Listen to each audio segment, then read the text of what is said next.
चलिए अब इस फिजिक्स का क्विक रिवीजन का इस सीरीज में हम आगे बढ़ते हैं और अपने नेक्स्ट चैप्टर और नेक्स्ट टॉपिक को कवर करते हैं, जिसमें हमको क्या पढ़ना है, विद्युत धारा पढ़ना है, इलेक्ट्रिसिटी पढ़ना है। अब तक जो है हम केमिस्ट्री और बायोलॉजी के क्विक रिवीजन को पूरा कर चुके हैं और फिजिक्स के अंतर्गत भी हम लगभग 70 से 75% जो है अपना कवर कर चुके हैं। अभी जो है मात्र 20 से 25% बचा हुआ है। मेन पर्सन जो हमको कवर करना था वो हमने कवर कर लिया है। जो इंपॉर्टेंट पार्ट होंगे इलेक्ट्रिसिटी के उसको पढ़ेंगे, उसके बाद जो है नेक्स्ट चैप्टर जो है उसमें जो इंपॉर्टेंट पार्ट होंगे जो एग्जाम के व्यू से इंपॉर्टेंट है उसको हम कवर करेंगे। तो चलिए हम आगे बढ़ते हैं इलेक्ट्रिसिटी में बिना देर किए हुए और अपने टॉपिक को कवर करते हैं। तो इलेक्ट्रिसिटी के बारे में पढ़ना है। तो इलेक्ट्रिसिटी के बारे में सबसे पहले ये जान लेते हैं इलेक्ट्रिसिटी क्या है। विद्युत वर्तमान समय में ऊर्जा का एक स्रोत है, सोर्स ऑफ एनर्जी है। सोर्स ऑफ एनर्जी कैसे है, तो ये हमारे जरूरतों को पूरा करता है, एनर्जी प्रोवाइड करता है जिससे हम अपना काम करते हैं। आजकल हम देखते हैं कि इलेक्ट्रिसिटी का इस्तेमाल जो है हमारे घरों में होता है। हमारे घरों में कई तरीकों के कामों के लिए जो है इलेक्ट्रिसिटी का इस्तेमाल होता है। उसके बाद हम देखते हैं कि होटलों में, ऑफिसों में, कारखानों में इलेक्ट्रिसिटी का इस्तेमाल होता है। मेरे द्वारा जो यहाँ पे वीडियो रिकॉर्ड किया जा रहा है, कैमरे में इलेक्ट्रिसिटी का यूज हो रहा है, यानी कि लाइट करने के लिए इस रूम में इलेक्ट्रिसिटी का यूज हुआ है। तो इस तरीके से देख रहे हैं कि हर जगह इलेक्ट्रिसिटी का यूज किया जा रहा है, यानी कि वर्तमान समय में इस प्रेजेंट वर्ल्ड में बिना इलेक्ट्रिसिटी के लाइफ को इमेजिन करना एक मुश्किल काम हो गया है। यानी कि लाइट क्या है, यानी कि बिजली क्या है, यानी कि इलेक्ट्रिसिटी क्या है, यानी कि विद्युत क्या है, यह हमारे जीवन का एक अभिन्न हिस्सा बन गया है, हमारे जीवन का एक अंग बन गया है। इसके बिना लाइफ को इमेजिन करना बड़ी मुश्किल काम है। ठीक है, तो एक्चुअल में हमको इसी चीज को पढ़ना है, इलेक्ट्रिसिटी के बारे में पढ़ना है।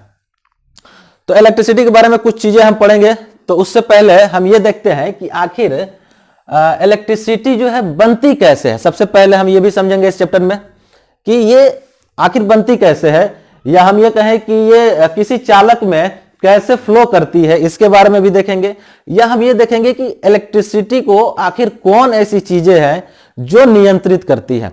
इलेक्ट्रिसिटी के बारे में ये भी जानिए कि इलेक्ट्रिसिटी क्या है। इलेक्ट्रिसिटी एक सुविधापूर्वक नियंत्रित करने योग्य ऊर्जा का रूप है। इलेक्ट्रिसिटी को हम क्या करते हैं, बहुत सारे ऊर्जा के स्रोत ऐसे हैं, सोर्स ऐसे हैं जिनको सावधानी पूर्वक नियंत्रित एवं नियमित नहीं किया जा सकता है। यानी कि अपने हिसाब, सुविधा पूर्वक, अपने सुविधाजनक, यानी कि अपने हिसाब से ऊर्जा का इस्तेमाल करना सारे ऊर्जा के स्रोत में पॉसिबल नहीं है। तो हम क्या करते हैं, विद्युत का अपने सुविधापूर्वक हम इसका इस्तेमाल, इलेक्ट्रिसिटी का अपने सुविधापूर्वक इसका इस्तेमाल करते हैं, इसको नियंत्रित करते हैं। अपने हिसाब से हम क्या करते हैं, इसको नियंत्रित कर सकते हैं और इसका उपयोग करते हैं। चलिए अब आगे बढ़ते हैं, बिना देर किए हम पढ़ते हैं कि आखिर विद्युत धारा है क्या। विद्युत धारा, इलेक्ट्रिसिटी है क्या। हम सबसे पहले यही देखते हैं कि विद्युत धारा है क्या, इसको समझते हैं। तो जब भी आपसे कोई पूछे ना कि विद्युत धारा है क्या, तो कहिए कि आवेशों के प्रवाह को, आवेश के प्रवाह को विद्युत धारा कहते हैं। आवेश के प्रवाह को विद्युत धारा कहते हैं। सिंपल, आवेश के प्रवाह को, या किसी चालक में विद्युत आवेश के प्रवाह को विद्युत धारा कहते हैं। या नॉर्मली अगर बहुत सिंपल लैंग्वेज में कहना हो तो कहिए कि आवेशों के प्रवाह को विद्युत धारा कहते हैं। थोड़ा सा और कहना है तो किसी चालक में विद्युत आवेश के प्रवाह को विद्युत धारा कहते हैं। आवेश क्या है ना, चार्ज्ड पार्टिकल्स होते हैं, चार्ज्ड पार्टिकल्स होते हैं। ये मैटर की क्वालिटी है। इस दुनिया में जो भी मैटर है ना, उस पर कुछ ना कुछ चार्ज होता है। तो ये चार्ज, दुनिया के जो भी मैटर है, अगर इसको हम किसी चीज से, किसी सिल्क कपड़े से इसको हम क्या करें, इसको रब करें, रगड़े, और किसी छोटे से टुकड़े के पास, किसी कागज के छोटे से टुकड़े के पास लेकर जाएं, तो क्या करेगा, उसको अट्रैक्ट कर लेगा। तो एक्चुअल में क्या हुआ ना कि इस मार्कर पे चार्ज क्रिएट हुआ। तो क्या है, चार्ज इस मैटर में भी, इस मार्कर में भी चार्ज है। तो मैटर का एक क्वालिटी होता है कि वो क्या होता है, उस पर चार्ज होता है। चार्ज जो है दो तरीके के हो सकते हैं, या तो ऋण आवेश हो सकते हैं, या तो धन आवेश हो सकते हैं, या तो पॉजिटिव हो सकते हैं चार्ज, या तो निगेटिव चार्ज हो सकते हैं। दोनों होंगे तो क्या होगा, न्यूट्रल हो जाएगा। तो कोई भी जो मैटर है वो या तो चार्ज हो सकता है, या तो क्या हो सकता है, न्यूट्रल हो सकता है। न्यूट्रल भी है तो क्या, उस पर दोनों चार्ज है इसीलिए न्यूट्रल है। अगर चार्ज है यानी सीधा सा मतलब है कि सिर्फ एक चार्ज उस पे है, या तो नेगेटिव चार्ज है या तो पॉजिटिव चार्ज है, ऋण आवेश है या धनावेश है। तो असल में चार्ज का होना क्या है, मैटर का एक क्वालिटी है चार्ज पार्टिकल, और यही चार्ज जब फ्लो करते हैं ना किसी मैटर में, जब फ्लो करते हैं तो वो इलेक्ट्रिसिटी कहलाता है। सिंपल सा है कि आवेश के प्रवाह को क्या कहते हैं, विद्युत धारा कहते हैं। ये चीजें हमको समझनी थी।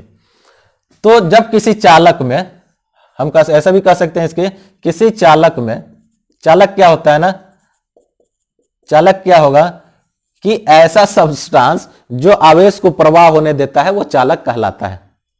ऐसा सब्सटेंस जो अपने अंदर से क्या करे, आवेश को प्रवाह होने दे, चालक कहलाता है। जैसे हम देखते हैं ना कि वाटर जो है, या कोई भी, वाटर तो नहीं कहेंगे लेकिन हम कहेंगे कि कोई भी एसिडिक फ्लूइड जो है, एसिडिक फ्लूइड जो है वो क्या करता है, अपने अंदर से आसानी से इलेक्ट्रॉन को या चार्ज को पास होने देता है। या मेटल वगैरह है वो भी क्या है, चालक है, वो भी कंडक्टर है, वो भी आवेश को अपने अंदर से पास होने देते हैं। तो ये चीजें हमको समझनी थी कि विद्युत धारा क्या है। तो विद्युत धारा कुछ नहीं है, आवेशों के प्रवाह को विद्युत धारा कहते हैं। चलिए अब ये समझते हैं, या इसका एक एग्जांपल और देख लेते हैं, आवेशों के प्रवाह का एग्जांपल देख लेते हैं कि जब किसी हमको टॉर्च के बल्ब को जलाना होता है ना, तो हम क्या करते हैं, यहां से दो चीज समझना है। अगर हमको टॉर्च के बल्ब को जलाना है तो हम सेल को जोड़ते हैं, है ना, सेल को जोड़ते हैं और हमारा बल्ब जो है जलने लगता है। यहाँ पे स्विच होता है, जैसे ही हम स्विच को ऑन करेंगे क्या होगा कि बल्ब जो है जलने लगता है। बल्ब क्यों जलने लगता है, तो स्विच करता क्या है ना कि चालक संबंध को जोड़ देता है, चालक संबंध को जोड़ देता है। चालक संबंध का मतलब क्या होता है ना, एक वर्ड यहां से समझ लीजिए, विद्युत परिपथ, विद्युत परिपथ, और वहां से आपको ये चीजें समझ में आनी शुरू हो जाएंगी। विद्युत परिपथ क्या होता है ना कि किसी सतत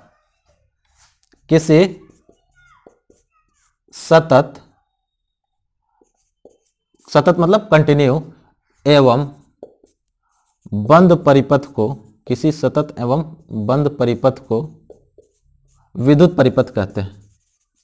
क्या कहते हैं, विद्युत परिपथ कहते हैं। किसी सतत एवं बंद परिपथ को विद्युत परिपथ कहते हैं। जैसे मान लीजिए कि ये बल्ब है ना, ये वायर है, ये वायर है। हम क्या करते हैं, एक यहां पे सेल लाकर जोड़ देते हैं। अगर हम सेल जोड़ दें और यहां पे क्या करें, इस वायर को कट कर दें, तो क्या हुआ ना, परिपथ टूट गया, ये रास्ता टूट गया। लेकिन जैसे ही हम इस तार को क्या करते हैं, इसको जोड़ देते हैं, तो क्या होता है ना कि ये रास्ता कंप्लीट हो गया, कहीं से ब्रेक नहीं किया हुआ है।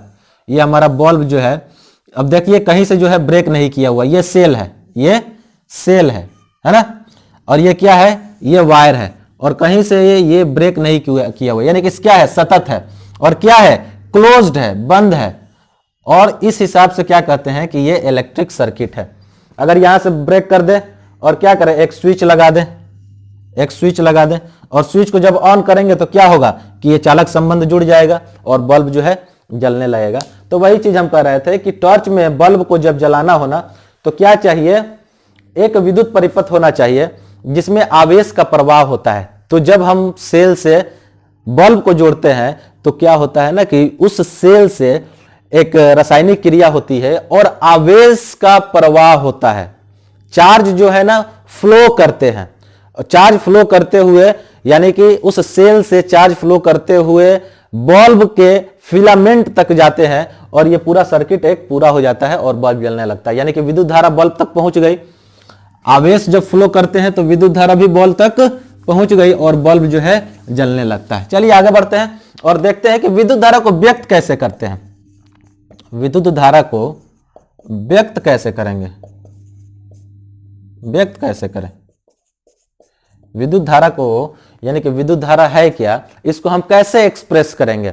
तो हम कह सकते हैं कि किसी एकांक समय में किसी चालक से, चालक मतलब किसी कंडक्टर से एकांक समय में आवेश के किसी विशेष क्षेत्र से, किसी चालक से एकांक समय में किसी विशेष क्षेत्र से आवेश के परिमाण के द्वारा क्या किया जाता है, विद्युत धारा को व्यक्त किया जाता है। विद्युत धारा को कैसे व्यक्त किया जाता है, तो देखिए किसी चालक से यानी कि कंडक्टर से, किसी चालक से यानी कि कंडक्टर से एकांक समय का मतलब होता है यूनिट टाइम। एकांक समय में हमारा यूनिट टाइम क्या होता है, सेकेंड होता है ना। तो किसी चालक से यानी कि किसी कंडक्टर से एकांक समय में यूनिट टाइम में, यानी कि सेकेंड ले लेते हैं, यूनिट टाइम में किसी विशेष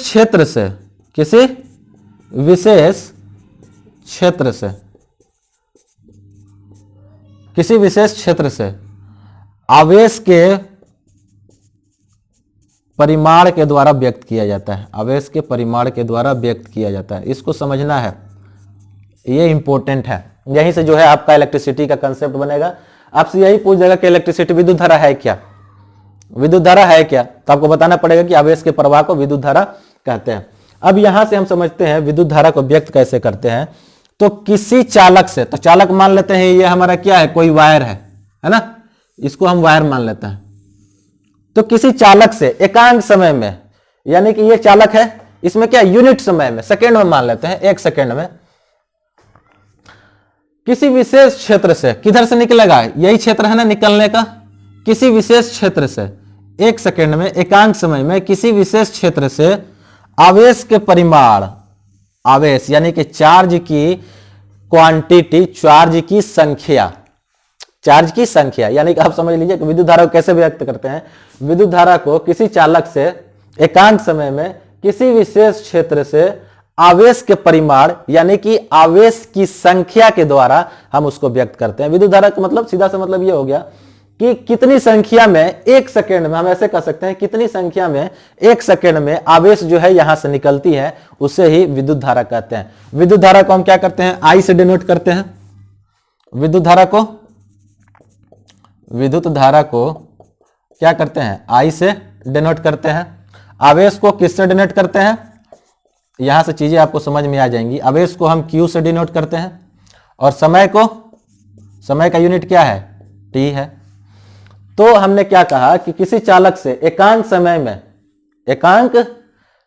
में किसी विशेष क्षेत्र से आवेश के परिमाण के द्वारा व्यक्त करते हैं। यानी कि विद्युत धारा क्या है कि एकांक समय में, टी समय में आवेश के परिमाण को हम क्या कहते हैं, विद्युत धारा कहते हैं, आई। इसको कैसे व्यक्त करते हैं, विद्युत धारा को आई से व्यक्त करते हैं। विद्युत धारा का यूनिट क्या है, एसआई यूनिट क्या है, तो विद्युत धारा का एसआई यूनिट जो है, विद्युत धारा का आप सबको मालूम होगा एसआई यूनिट, ये पूछेगा एग्जाम में, यही सब पूछेगा, एम्पियर है। क्या है, एम्पियर है। विद्युत धारा का एसआई यूनिट क्या है, एम्पियर है। तो यहां से ये चीजें आपको समझ में आ रही होंगी कि किसी चालक से एकांक समय में आवेश के परिमाण को कितना जो है आवेश एकांक समय में, यानी किसी समय में, किसी खास समय में कितना जो है आवेश जो है इधर से निकलता है, उसी को हम क्या कहते हैं, विद्युत धारा का। जैसे एग्जाम्पल में हम कह सकते हैं कि हम एग्जाम्पल में ले लेते हैं कि विद्युत धारा क्या होगा, विद्युत धारा क्या होगा अगर 50 कूलम्ब जो है चार्ज जो है 1 मिनट में, या हम कह सकते हैं कि 50 सेकेंड में निकलता है। यानी किसी चालक से 50 सेकेंड में क्या होता है, 50 कूलम्ब चार्ज जो है फ्लो करते हैं। तो हमारा विद्युत धारा क्या होगा, तो I इक्वल टू क्या है, Q/T। Q कितना है, 50 कूलम्ब है ना, T कितना है, 50 सेकेंड है, कट जाएगा, क्या आएगा, 1 आएगा, यानी कि 1 एम्पियर होगा, 1 एम्पियर होगा। यानी कि क्या हुआ कि 1 सेकेंड में 1 कूलम्ब चार्ज जो है फ्लो करता है। विद्युत धारा का मतलब हम क्या कह सकते हैं कि 1 एम्पियर 1 सेकेंड में अगर 1 कूलम्ब चार्ज प्रवाह करता है तो हम कहेंगे कि विद्युत धारा कितना है, 1 एम्पियर है। ऐसे देखिए, अगर I इक्वल टू Q/T, अगर 1 सेकेंड में 1 कूलम्ब चार्ज फ्लो करता है, तो विद्युत धारा का मान क्या होगा, 1 सेकेंड में अगर 1 कूलम चार्ज फ्लो करता है तो विद्युत धारा क्या होगा हमारा, विद्युत धारा 1 एम्पियर होगा। क्या होगा, 1 एम्पियर विद्युत धारा फ्लो होगा। अगर 1 सेकेंड में, अगर 1 सेकेंड में, यह हमारा समय है, अगर 1 सेकेंड में क्या हो कि 5 कूलम चार्ज जो है फ्लो हो, तो क्या होगा कि हमारा विद्युत धारा 5 एम्पियर होगा। तो ये चीजें जो है हमको समझनी थी कि विद्युत धारा क्या होता है। आपसे पूछा जाएगा विद्युत धारा को कैसे डिनोट करते हैं, तो आई से विद्युत धारा को डिनोट करता है। विद्युत धारा का एसआई यूनिट क्या है, इसके बारे में पूछेगा। विद्युत धारा क्या होता है, तो आवेशों के प्रवाह को विद्युत धारा कहते हैं। अब चलिए यहां से सबसे इंपॉर्टेंट इस चैप्टर के भाग को हम पढ़ते हैं कि एक्चुअल में आवेश कहने का सीधा सा मतलब है कि अगर किसी चालक में आवेश, और वो चालक क्या है, वो चालक अगर मेटल है तो उसमें आवेश कौन से फ्लो करेंगे, तो इलेक्ट्रॉन फ्लो करेंगे। कौन से, इलेक्ट्रॉन। तो एक्चुअल में क्या होता है ना कि मेटल में इलेक्ट्रॉन के फ्लो के कारण ही इलेक्ट्रिसिटी विद्युत धारा क्रिएट होती है। समझ रहे हैं, एक्चुअल में मेटल में, किसी मेटल में इलेक्ट्रॉन के फ्लो के कारण ही क्या होता है, इलेक्ट्रिसिटी क्रिएट होता है। यानी कि इलेक्ट्रिसिटी किसी भी मेटल में क्यों होता है, क्यों जनरेट होता है, क्योंकि उसमें इलेक्ट्रॉन फ्लो करते हैं। इलेक्ट्रॉन क्या है ना, इलेक्ट्रॉन ऋण आवेश है, ऋण आवेश है ना। और यहां हम क्या करते हैं,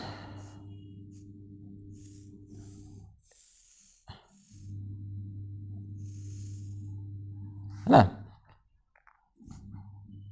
एक बॉल्ब भी बना लेते हैं। जब बना ही लिए हैं तो एक बॉल्ब भी बना लेते हैं ना, ठीक है।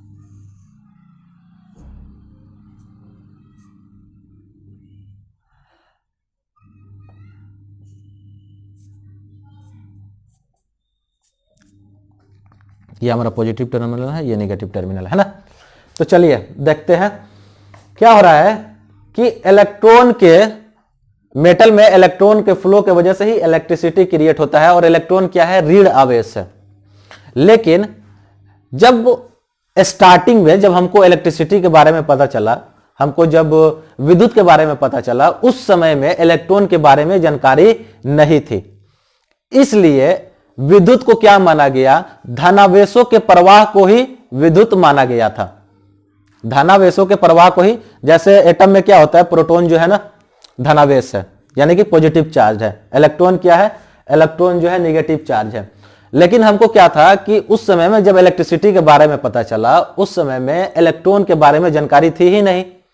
तो हमने क्या किया कि विद्युत धारा को क्या मान लिया, विद्युत धारा को मान लिया कि धनावेश के प्रवाह को ही हमने विद्युत धारा मान लिया। लेकिन बाद में हमको पता चला ऐसा नहीं है, इलेक्ट्रॉन के प्रवाह के कारण जो है विद्युत धारा क्रिएट होता है। तो एक चीज और यहां से ध्यान रखने वाली चीज है कि इलेक्ट्रॉन की प्रवाह के दिशा के विपरीत विद्युत धारा की दिशा होती है। अगर इलेक्ट्रॉन, विद्युत धारा की जो दिशा होती है, अगर विद्युत धारा की दिशा ये है, विद्युत धारा की दिशा ये है, आप देख लीजिए, ये एरो से जो दिखाया गया है ना, ये विद्युत धारा की दिशा है, विद्युत धारा की दिशा, ठीक है। यहां से आपको यह समझना है कि विद्युत धारा की जो भी दिशा होती है ना, इलेक्ट्रॉन की गति की दिशा, मूवमेंट की दिशा इसके अपोजिट होती है। अगर विद्युत धारा ऐसे चल रहा है इस दिशा में, इसका सीधा सा मतलब है कि इलेक्ट्रॉन जो है इस दिशा में गति कर रही है। तो इलेक्ट्रॉन के प्रवाह की दिशा जो होती है विद्युत धारा के दिशा के विपरीत होती है। या हम कह सकते हैं कि विद्युत धारा की जो दिशा होती है वो इलेक्ट्रॉन के प्रवाह के दिशा के विपरीत होती है। हम इसको लिख देते हैं, यहां पे ये चीज पूछी जाती है कि विद्युत धारा की दिशा, विद्युत धारा की दिशा इलेक्ट्रॉन के प्रवाह के दिशा के विपरीत होती है। इलेक्ट्रॉन के प्रवाह के दिशा के विपरीत होती है ना। क्लियर हो गया कि अगर इलेक्ट्रिसिटी यानी कि इलेक्ट्रिसिटी का दिशा, विद्युत धारा की दिशा ये है, तो इलेक्ट्रॉन की दिशा क्या होगी, उसके अपोजिट होगी। अगर यहां पे हम देख रहे हैं कि विद्युत धारा की दिशा ये है, विद्युत धारा की दिशा ऐसे है, तो जरूर जो है इलेक्ट्रॉन की दिशा क्या होगी, ऐसे होगा, यानी कि उसके अपोजिट होगा। इलेक्ट्रॉन जो है ऐसे फ्लो करेंगे। तो इलेक्ट्रॉन जिस दिशा में फ्लो करते हैं, इलेक्ट्रिसिटी उसके अपोजिट डायरेक्शन में क्रिएट होती है। यहां से आपको एक और चीज मालूम होनी चाहिए कि जैसे हम देखें कि विद्युत धारा का एसआई यूनिट क्या होता है, विद्युत धारा का एसआई यूनिट जो है एम्पियर होता है। विद्युत धारा का एसआई यूनिट, विद्युत धारा का एसआई यूनिट क्या होता है, एम्पियर होता है। एक एम्पियर कितना होता है, तो हम कह सकते हैं कि यदि किसी चालक से 1 सेकेंड में 1 कूलम चार्ज प्रवाहित होता है तो विद्युत धारा 1 एम्पियर कहलाता है ना। चलिए, तो विद्युत धारा का एसआई यूनिट, अब जो है हम कह सकते हैं कि चार्ज यानी कि आवेश, आवेश का एसआई यूनिट क्या है, आवेश का एसआई यूनिट क्या है, तो आवेश का एसआई यूनिट जो है वो है कूलम्ब, जिसे हम सी से डिनोट करते हैं। एसआई, आवेश का एसआई यूनिट क्या होता है, कूलम्ब। और हम देखते हैं कि मेटल में एक्चुअली में इलेक्ट्रॉन के फ्लो के वजह से इलेक्ट्रिसिटी क्रिएट होता है, यानी कि इलेक्ट्रॉन क्या है, आवेश है, तो कुछ ना कुछ उस पर चार्ज होगा ना, उस चार्ज के बारे में हमको समझना है। तो आपको याद रखना है कि एक इलेक्ट्रॉन पे कितना चार्ज होता है, एक इलेक्ट्रॉन पे 1.6 into 10 to the power -19 coulomb charge होता है। एक इलेक्ट्रॉन पे इतना चार्ज होता है, 1.6 into 10 to the power 90 coulomb charge होता है। ये याद रखना है। क्या करना है, आपको याद रखना है, क्योंकि इलेक्ट्रॉन के चार्ज के बारे में अगर इलेक्ट्रिसिटी से क्वेश्चंस पूछेगा तो यहां से आपसे क्वेश्चंस जो है पूछ सकता है, इसलिए आपको ये याद रखना है 1.6 into 10 to the power -19 coulomb charge होता है। और जो एसआई कूलम्ब क्या है, कूलम को हम क्यू से, सॉरी, कूलम को क्यू से हम डिनोट करते हैं। तो एक कूलम में कितना चार्ज होता है, एक कूलम में कितना चार्ज होगा, समझना है ना। एक इलेक्ट्रॉन में इतना चार्ज होता है 1.6 इंटू 9, एक कूलम में कितना चार्ज होगा, तो 1.6 into 10 to the power 18 electron. इतने इलेक्ट्रॉन मिलकर कितना, 6 इंटू 10 टू द पावर 6 गुणे 10 के पावर 18, इतने इलेक्ट्रॉन मिलेंगे ना, तब जाकर एक कूलम चार्ज क्रिएट होगा। ये देख लीजिए, ये संख्या है, ये क्या है, ये नंबर ऑफ इलेक्ट्रॉन है। क्या है, नंबर ऑफ इलेक्ट्रॉन है। इतने इलेक्ट्रॉन, नंबर ऑफ इलेक्ट्रॉन है, इतने इलेक्ट्रॉन जब मिलाएंगे ना, तब एक कूलम्ब चार्ज बनेगा, एक कूलम्ब चार्ज बनेगा। 6 इंटू 10 टू द पावर 8 ये नंबर ऑफ इलेक्ट्रॉन है। इतनी संख्या अगर हम इलेक्ट्रॉन की मिलाएंगे तब कितना चार्ज बनेगा, तब जो है एक कूलम्ब चार्ज बनेगा। आप समझ सकते हैं कि जो 1 सेकेंड में इलेक्ट्रॉन पास करते हैं किसी विशेष क्षेत्र से, तो एक कूलम्ब पास करने का सीधा सा मतलब है 1 सेकेंड में इतने इलेक्ट्रॉन पास करेंगे, ये संख्या है, तब जाकर एक कूलम जो है आपका चार्ज क्रिएट होगा। 1 एम्पियर आपका, अगर हम कहते हैं कि 1 एम्पियर इलेक्ट्रिसिटी है, विद्युत धारा कितना है, 1 एम्पियर है, यानी कि 1 सेकेंड में इतने charge 6 into 10 to the power 18 charge, यानी कि इतने इलेक्ट्रॉन किसी एक क्षेत्र से निकलते हैं, इतना बड़ा। तो असल में क्या है ना, कूलम जो है एक बड़ा सा यूनिट है, काफी चार्ज की संख्या जो है ज्यादा हो जाता है इसका, ठीक है। तो ये चीज आपको बताना था कि एक कूलम में, एक कूलम कितना बराबर होता है, तो इतने इलेक्ट्रॉन के चार्ज के बराबर होता है। एक इलेक्ट्रॉन पे कितना चार्ज होता है, तो 1.6 into 10 to the power -19 coulomb charge होता है। विद्युत धारा का एसआई यूनिट जो है एम्पियर है। तो ये चीजें यहां से सीखनी थी। अब हम जो है सीखते हैं विभव और विभवांतर के बारे में। चलिए, अब इस वीडियो में हम विद्युत विभव और विभवांतर के बारे में पढ़ते हैं। उससे भी पहले हम ये देखते हैं कि प्रीवियस वीडियो में हमने क्या पढ़ा, यानी कि प्रीवियस क्लास में हमने क्या पढ़ा। हमने ये देखा कि इलेक्ट्रॉन के प्रवाह के कारण ही इलेक्ट्रिसिटी क्रिएट हो रही है। किसी भी मेटल में, किसी भी चालक में इलेक्ट्रॉन के फ्लो के वजह से ही इलेक्ट्रिसिटी यानी कि विद्युत जो है पैदा हो रही है। अब यहां सवाल यह उठता है कि आखिर इलेक्ट्रॉन जो है फ्लो क्यों करते हैं, आखिर इलेक्ट्रॉन फ्लो क्यों करते हैं, या हम कह सकते हैं आखिर वो कौन सी चीज है जो इलेक्ट्रॉन को फ्लो करवाती है। इलेक्ट्रॉन को फ्लो करवाती है, कोई भी चीज अपने आप फ्लो नहीं करेगा। जैसे कोई भी एक वस्तु बिना किसी बल के, बिना किसी काम के, बिना किसी वर्क के एक जगह से दूसरी जगह नहीं जाता। अगर फुटबॉल रखा हुआ है, उसको गोल के पास भेजना है तो उसको किक करना पड़ता है, क्या करना होता है, उस पर काम करना होता है, उस पर फोर्स लगाना होता है, तब जाकर वो एक जगह से दूसरी जगह जाता है। यानी कि क्या होता है, उस पर फोर्स लगता है। कोई भी चीज जब ऊपर से नीचे गिरती है तो वो क्या होता है, ग्रेविटेशनल फोर्स की वजह से गिरता है नीचे, यानी कि उस पर भी एक फोर्स लग रहा होता है, वो ग्रेविटेशनल फोर्स लग रहा होता है ना। जैसे हम कोई चीज, ईंट जो है छत से जाकर नीचे गिरा दें तो वो नीचे गिरने लगता है। क्यों? क्योंकि ग्रेविटेशनल फोर्स जो है उसके ऊपर वर्क कर रहा है, काम कर रहा है। लेकिन हमको यह समझना है कि वायर में, मेटल में जो इलेक्ट्रॉन फ्लो करते हैं वो ग्रेविटेशनल फोर्स की वजह से नहीं करते, बल्कि क्या करते हैं, वैद्युत दाब के वजह से करते हैं। वैद्युत दाब, इलेक्ट्रिक प्रेशर के वजह से करते हैं। जैसे हम अगर देख ले कि अगर किसी टंकी से पानी को गिराना है ना, किसी टंकी से पानी को गिराना है तो हम दो पाइप के बीच में ऐसे कर दें, दो पाइप लगा दें और उसको एकदम से स्ट्रेट कर दें। पाइप लगाने के बाद हम क्या करें, स्ट्रेट कर दें, तो क्या होगा कि पानी नहीं गिरेगा। लेकिन हम क्या करें, पाइप को टेढ़ा कर दें टंकी से, तो क्या होगा ना, दोनों पॉइंट के बीच में प्रेशर जो है अलग अलग हो जाएगा, प्रेशर जो है चेंज हो जाएगा। ऊपर वाले में प्रेशर ज्यादा हो जाएगा, नीचे वाले में प्रेशर कम हो जाएगा और पानी जो है ऊपर से नीचे की तरफ गिरने लगेगा। ये क्रिएट होता है, यानी कि क्या, वो प्रेशर बढ़ गया। तो एक चीज यहां पे ये समझना है कि आखिर मेटल में ऐसा क्या होता है जिसके वजह से इलेक्ट्रॉन फ्लो करने लगते हैं। यानी कि इलेक्ट्रॉन को धक्का देने का काम क्या करता है, तो उसमें जो धक्का देने का काम होता है वो इलेक्ट्रिक प्रेशर के वजह से होता है, वैद्युत दाब की वजह से होता है, जिसे हम क्या कहते हैं, विभवांतर कहते हैं।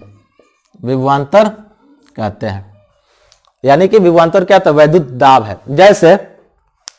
जैसे अगर हमको क्या करना है कि किसी बैटरी से, किसी सेल से अगर विद्युत इलेक्ट्रिक पास करवाना है, विद्युत धारा पास करवाना है, तो हम उसको क्या करते हैं, किसी चालक से जोड़ देते हैं, किसी चालक से जोड़ देते हैं। बैटरी क्या करता है ना, रासायनिक प्रक्रिया का इस्तेमाल करके बैटरी के, ऐसा मान लेते हैं ये बैटरी है ना और ये हमारा वायर है नॉर्मली, तो अगर हम बैटरी को जोड़ते हैं ना, तो बैटरी क्या करता है, रासायनिक प्रक्रिया करके इन दो टर्मिनलों के बीच इलेक्ट्रिक पोटेंशियल जो है ना क्रिएट कर देता है, वैद्युत दाब क्रिएट कर देता है। दो किनारों के बीच क्या करता है, दोनों टर्मिनलों के बीच इलेक्ट्रिक पोटेंशियल, वैद्युत दाब जो क्रिएट कर देता है, जिसे हम विभवांतर कहते हैं। और इलेक्ट्रॉन जो है फ्लो करने लगता है। इलेक्ट्रॉन फ्लो करेगा तो इलेक्ट्रिसिटी अपने आप क्रिएट हो जाएगी। जब ये तार कनेक्ट नहीं होते तब भी जो है इसके दोनों टर्मिनलों के बीच, दोनों टर्मिनल के बीच, ए और बी इसको कहते हैं, मान लेते हैं, तो दोनों टर्मिनल के बीच फिर भी इलेक्ट्रिक पोटेंशियल बना रहता है, विभवांतर बना रहता है। लेकिन जैसे ही हम क्या करते हैं, किसी इलेक्ट्रिक सर्किट से इसको पूरा कर देते हैं, इलेक्ट्रिक सर्किट इसका पूरा कर देते हैं, क्लोज कर देते हैं, तो इलेक्ट्रॉन क्या करता है, प्रवाह करने लगता है और इलेक्ट्रिसिटी क्रिएट हो जाता है। यानी कि एक तरीके का वैद्युत दाब क्रिएट किया जाता है। वही वैद्युत दाब जो है ना इलेक्ट्रॉन को क्या करता है, फ्लो करवाता है। यही चीज तो हमको समझना है कि आखिर वह करता क्या है, वैद्युत दाब यानी कि विभवांतर जो है करता क्या है। तो हम इसको ऐसे समझते हैं, मान लेते हैं कि ये हमारा क्या है, कोई वायर है कोई चालक है, तो विभवांतर होता क्या है, विभवांतर होगा क्या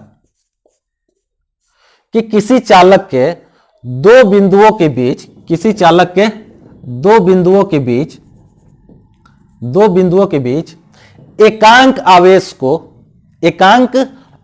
को एक बिंदु से, किसी चालक में दो बिंदुओं के बीच एक आवेश को, एकांक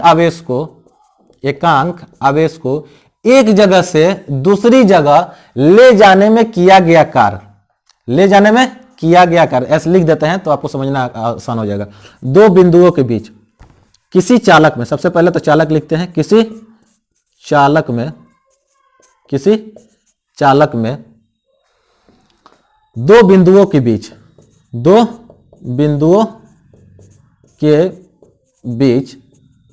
किसको? एकांक आवेश को, एकांक आवेश को, एकांक आवेश को एक बिंदु से दूसरे बिंदु तक ले जाने में किया गया कार्य, ले जाने में किया गया कार्य के द्वारा व्यक्त करते हैं, कार्य के द्वारा व्यक्त करते हैं। देखिए किसी चालक में ये हमारा चालक है, दो बिंदुओं के बीच, दो बिंदु है यहां पे, एकांक आवेश को, हमारा आवेश जो है यहां पे है ना, हमारा एकांश जो आवेश कहां पे है? यहां पे है। इसको क्या करना है ना कि इस बिंदु से इस बिंदु तक ले जाना है, और ले जाने में जो कार्य किया जाता है, ले जाने में किया गया कार्य के द्वारा एक बिंदु से दूसरे बिंदु तक ले जाने में किया गया कार्य के द्वारा व्यक्त किया जाता है। इसको हम ऐसे लिख देते हैं, जैसे हम विभवांतर को V से डिनोट करते हैं ना, V का मतलब, ठीक है, V से डिनोट करते हैं, और इसको कर देते हैं W/Q, V equal to W/Q, यानी कि एकांक आवेश को एक बिंदु से दूसरे बिंदु में जो कार्य किया जाता है, ले जाने के लिए जो कार्य किया जाता है, उसको हम क्या करते हैं? उसको हम ले जाने में किया गया कार्य वो विभवांतर कहलाता है। यानी कि एक्चुअल में हम भी देखते हैं ना कि अगर हमको कुर्सी एक जगह से दूसरे जगह उठाकर ले जाना होता है तो कोई ना कोई हम कार्य करते हैं, तो वो हमारा क्या है? पोटेंशियल है, वो हमारी क्षमता है। लेकिन वही क्षमता का इस्तेमाल जब हम इलेक्ट्रिक में करते हैं, और उसका यूज कब क्यों होता है? एक आवेश को एक जगह से दूसरे जगह ले जाने में होता है। यानी कि आवेश को एक पॉइंट से दूसरे पॉइंट पर ले जाने में जब उसका यूज होता है, तो जो काम किया जाता है वही काम क्या किया जाता है? हम कहते हैं कि वोल्ट कहलाता है। यानी कि इलेक्ट्रॉन को धक्का देने के लिए, एक जगह से दूसरी जगह भेजने के लिए जो जितना कार्य किया जाता है, वो कार्य जो है विभवांतर कहलाता है। अब यहां से देखिए, यानी कि हम विभवांतर को V से डोनेट करते हैं, और W को विभवांतर, W कार्य हमारा हो गया, और Q जो है हमारा आवेश हो गया। तो ये चीजें जो है हमको समझनी थी, और यहां से क्वेश्चंस आपसे डेफिनेशन पूछ लेगा। चलिए विभवांतर का आप डेफिनेशन बताइए, सब्जेक्टिव में वहां से पूछ लेगा, फॉर्मूला दे देगा V इक्वल टू W/Q, किसका ये किससे संबंधित है, ये आपको दे देगा कि इसका परिभाषा लिखिए, इसका मतलब क्या है, इसका तात्पर्य क्या है। किसी भी तरीके से आपसे क्वेश्चंस पूछा जा सकता है। फिर से आपको एक बार रिवीजन कराएं कि विभवांतर क्या होता है ना, कि विभवांतर किसी चालक में दो बिंदुओं के बीच, एक बिंदु से दूसरे बिंदु तक एकांक आवेश को ले जाने में किया गया कार्य क्या कहलाता है? पोटेंशियल कहलाता है, इलेक्ट्रिक पोटेंशियल कहलाता है। आपको ध्यान रखना है, यहां से जो है क्वेश्चंस पूछे जाते हैं। अब हम अपने नेक्स्ट टॉपिक की तरफ आगे बढ़ते हैं। चलिए अब हम फिजिक्स के क्विक रिवीजन के सीरीज में आगे बढ़ते हैं, और अपने लास्ट चैप्टर के लास्ट टॉपिक को कवर करते हैं। और इस टॉपिक में हमको पढ़ना है ओम का नियम। आपको ध्यान होगा कि मैंने स्टार्टिंग में ही कहा था कि एग्जाम के व्यू से जो चैप्टर ज्यादा इंपॉर्टेंट होंगे उनको हम ज्यादा वक्त देंगे, और जो टॉपिक ज्यादा इंपॉर्टेंट होंगे उनको हम ज्यादा वक्त देंगे। इसी चीज को हमने यहां पे मेंटेन करके चला है, और अब जो है हमने साइंस का पूरा जो है क्विक रिवीजन किया है, और लास्ट टॉपिक की तरफ हम आगे बढ़ रहे हैं। ये हमारा लास्ट टॉपिक है, अब इसको हम कवर करते हैं जल्दी से, ठीक है। चलिए आगे बढ़ते हैं और देखते हैं कि ओम का नियम हमको पढ़ना है। एक्चुअल में ओम का नियम है क्या? ओम का नियम है क्या? तो ओम का नियम करता क्या है ना कि इलेक्ट्रिक पोटेंशियल यानी कि विभवांतर और इलेक्ट्रिक करंट के बीच में रिलेशन बनाता है, संबंध स्थापित करता है। ओम का नियम यह बताता है कि किसी विद्युत परिपथ में दिए गए तार के दो बिंदुओं के बीच इलेक्ट्रिक पोटेंशियल और विद्युत धारा इलेक्ट्रिक करंट के बीच एक संबंध होता है। क्या संबंध होता है? तो चलिए हम इसको समझते हैं। तो हम कहेंगे कि किसी विद्युत परिपथ में दिए गए तार के दो बिंदुओं के बीच विभवांतर क्या होता है? किसी विद्युत परिपथ में दिए गए तार के दो बिंदुओं के बीच विभवांतर उस तार में प्रवाहित विद्युत धारा के समानुपाती होता है। विद्युत धारा के समानुपाती होता है। सिंपल सा है, समानुपाती होता है। इसका मतलब क्या हुआ कि यदि उन तारों के बीच में, यदि उन तारों के दो बिंदुओं के बीच में हम विभवांतर को बढ़ाएंगे तो हमारा इलेक्ट्रिक करंट भी बढ़ेगा। अगर हम उन दो बिंदुओं के बीच में अपने विभवांतर को कम करते हैं, इलेक्ट्रिक पोटेंशियल को कम करते हैं, तो हमारा विद्युत धारा, इलेक्ट्रिक करंट भी कम होगा। कहने का मतलब यह है। इस तरीके से ओम का नियम क्या करता है? ओम का नियम विभवांतर और विद्युत धारा के बीच में संबंध स्थापित करता है। चलिए एक बार और आपको बता दें कि ओम का नियम क्या करता है कि विद्युत धारा और विभवांतर के बीच में एक संबंध स्थापित करता है और कहता है कि किसी दिए गए तार में दो बिंदुओं के बीच में अगर हम विभवांतर को बढ़ाते हैं तो विद्युत धारा भी बढ़ेगा, अगर हम विभवांतर को कम करते हैं तो विद्युत धारा भी हमारा कम होगा। यह चीज कहता है। विभवांतर को आपको मालूम है हम V से डोनेट करते हैं और विद्युत धारा को I से, तो हम कह सकते हैं ना कि इलेक्ट्रिक करंट क्या है? डायरेक्टली प्रोपोर्शनल टू, या हमारा इलेक्ट्रिक पोटेंशियल क्या है? Directly proportional to electric current. हमारा विभवांतर जो है विद्युत धारा के समानुपाती होता है। इसको हम ऐसा लिख सकते हैं V equal to IR। V के बारे में हमको मालूम है कि V जो है विभवांतर है, I जो है हमारा इलेक्ट्रिक करंट है, और R जो है, R को हम क्या कहेंगे? R को कहेंगे कि यह किसी दिए गए तार का प्रतिरोध है। R को हम ऐसे लिख सकते हैं R equal to V by I। एक चीज यहां से आपको यह भी समझ लेना चाहिए कि किसी भी दिए गए तार में, किसी भी दिए गए तार में, किसी भी धातु के दिए गए तार में चाहे विभवांतर कुछ भी हो, चाहे इलेक्ट्रिक पोटेंशियल कुछ भी हो, वो हमेशा फिक्स वैल्यू होगा। यानी कि R क्या है? R एक नियतांक है। R एक नियतांक है, कांस्टेंट है। R एक कांस्टेंट में हमेशा ऐसा ही होगा कि किसी भी तार में आप चाहे विभवांतर का वैल्यू कुछ भी ले ले और इलेक्ट्रिक करंट कुछ भी हो, उसका जो है वैल्यू हमेशा सेम आएगा।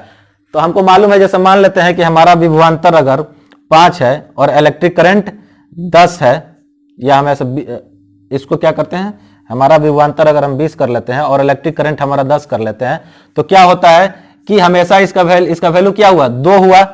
ठीक इसी तरीके से हमको मालूम है कि अगर विभवांतर बढ़ाएंगे तो विद्युत धारा बढ़ जाएगा। तो अगर बढ़ा के हम क्या करते हैं कि विभवांतर को बढ़ा के 40 कर देते हैं, हमारा इलेक्ट्रिक करंट अपने आप बढ़ के क्या हो जाएगा? 20 हो जाएगा। फिर देखेंगे कि क्या हो रहा है, R का मान यहां पे हमेशा 2 ही आ रहा है। ठीक इसी तरीके से हम कहते हैं कि अगर विभवांतर को बढ़ाते हैं तो विद्युत धारा बढ़ जाएगा। तो हम डबल से बढ़ा देते हैं, हम 80 कर देते हैं, तो हमारा विद्युत धारा क्या हो गया? 40 हो गया। फिर कराएंगे क्या आएगा? 2 आएगा। तो आप हमेशा देख रहे हैं कि R क्या है? R एक कांस्टेंट है। यानी कि किसी धातु के तार में हमेशा R जो है क्या होगा? फिक्स्ड होगा, नियतांक होगा। R क्या है? तो R एक नियतांक है। और ये क्या है? ये किसी भी दिए गए तार में प्रतिरोध को R क्या करता है? किसी भी दिए गए तार में प्रतिरोध को दर्शाता है। प्रतिरोध को दर्शाता है। इसका SI यूनिट क्या है? इसका SI यूनिट जो है ओम है। क्या है? SI यूनिट ओम है। इसको हम ऐसे डोनेट करते हैं। तो हम एक चीज ये देख रहे हैं, पहले हमने ये देखा कि विभवांतर जो है विद्युत धारा के समानुपाती होता है, एग्जाम में पूछता है। और जब हम क्या कर रहे हैं कि R का वैल्यू निकाल रहे हैं, तो चाहे हम विभवांतर कुछ भी रखें, क्या हो रहा है कि हमेशा जो है वो कांस्टेंट ही आ रहा है। यानी किसी भी खास विद्युत के तार में प्रतिरोध जो होता है ना, वो फिक्स होता है, कांस्टेंट होता है। यानी कि R क्या है? एक नियतांक है। R किसी भी दिए गए तार में प्रतिरोध को दर्शाता है। अब समझते हैं कि प्रतिरोध होता क्या है। तो प्रतिरोध किसी भी दिए गए धातु के तार में आवेश के प्रवाह को रोकता है। यानी कि प्रतिरोध किसी भी तार का वह क्वालिटी है, वह गुण है जो आवेश के प्रवाह को रोकता है, यानी कि उसमें फ्लो होने नहीं देता है। ठीक है? क्या करता है प्रतिरोध? क्या करता है प्रतिरोध? क्या करता है? तो किसी भी धातु के तार में धातु के तार का वह गुण है, धातु के तार का वह गुण है जो आवेश को प्रवाह को आवेश का सीधा सा मतलब होता है कि इलेक्ट्रॉन के प्रवाह को रोकता है, प्रवाह को रोकता है, यानी कि ये इलेक्ट्रॉन जो फ्लो करते हैं उसको रोकता है, डिस्टर्ब करता है। आर किसी भी चालक का क्या होता है, आर एक गुण है जो उसके तार में प्रवाहित होने वाले जो इलेक्ट्रिक करंट है उसको रोकता है, आवेश को रोकता है, उसके प्रवाह को रोकता है, इलेक्ट्रॉन को रोकता है। यानी कि सीधा से सीधा मतलब है कि वो क्या करता है, विद्युत धारा के प्रवाह को रोकता है। ये किसी भी मेटल के, किसी भी धातु के तार का यह गुण है कि वो अपने अंदर बहने वाले आवेश को रोकता है, कंट्रोल करता है, नियंत्रित करता है ना। अब यहां से हम ये चीज समझते हैं कि आखिर किसी भी दिए हुए चालक में वो कौन सा ऐसा गुण है जो प्रतिरोध को डिसाइड करता है या नियंत्रित करता है। हम कह सकते हैं ना, प्रतिरोध किन कारकों पर निर्भर होता है, किन कारकों पर निर्भर होता है। यानी कि हम कह सकते हैं किन कारकों पर निर्भर है, यानी कि इस तरीके से कहा जा सकता है कि आखिर कौन ऐसा चीज है जो प्रतिरोध को बढ़ा सकता है या प्रतिरोध को कम कर सकता है। किसी भी चालक का वो कौन सा कारक है, किसी भी चालक का वो कौन सा कारक है जो उस चालक में प्रतिरोध को या तो बढ़ा दे या तो प्रतिरोध को कम कर दे। तो यहां पे ध्यान रखना है कि यदि हम चालक के लंबाई को बढ़ा दें तो क्या होगा, हमारा प्रतिरोध भी बढ़ जाएगा, प्रतिरोध भी बढ़ जाएगा। याद रखना है, ये एग्जाम में पूछता है। अगर चालक के लंबाई को बढ़ा दें तो प्रतिरोध जो है रुक जाएगा। मान लेते हैं कि 1 मीटर का तार है ना, 1 मीटर का तार है और इसमें प्रतिरोध जो है 2 ओम है। अगर हम इसके क्या करते हैं, तार के लंबाई को बढ़ा देते हैं, तार के लंबाई को बढ़ा, मान लेते हैं ये कपर का तार है, इसको भी हम कपर का तार ही रखते हैं। पहले 1 मीटर था, अब हम इसको क्या करते हैं 2 मीटर कर देते हैं। तो क्या होगा कि इसका प्रतिरोध जो है बढ़ जाएगा। यानी लंबाई बढ़ने के साथ क्या होता है कि प्रतिरोध बढ़ जाता है। तो ये चीज ध्यान में रखना है कि अगर हम चालक के लंबाई को बढ़ा दे तो प्रतिरोध क्या होगा, बढ़ जाएगा।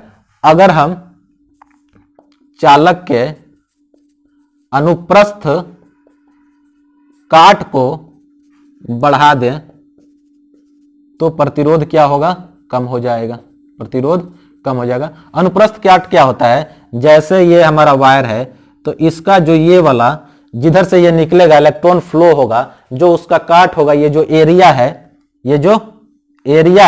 ये एरिया अगर हम क्या करें बढ़ा दें, ये एरिया हम बढ़ा दें तो क्या होगा कि उसका प्रतिरोध जो है कम हो जाएगा। जैसे 1 मीटर का था, है ना, हम क्या करते हैं तार को 1 ही मीटर का रखते हैं, तार 1 ही मीटर का रखते हैं, लेकिन इसके एरिया को बढ़ा देते हैं। बढ़ गया ना, इसको हमने बढ़ा दिया, इसके एरिया को बढ़ा दिया तो क्या होगा, प्रतिरोध जो है कम हो जाएगा। इस हिसाब से देखिए तो चालक के लंबाई बढ़ने से प्रतिरोध क्या होता है, बढ़ जाता है, और चालक के अनुप्रस्थ काट को बढ़ा देने से क्या होता है कि प्रतिरोध कम हो जाता है। तो ये चीजें जो है हमको पढ़नी थी। इस तरीके से क्या हुआ, हमारा जो है क्विक रिवीजन पूरा हुआ।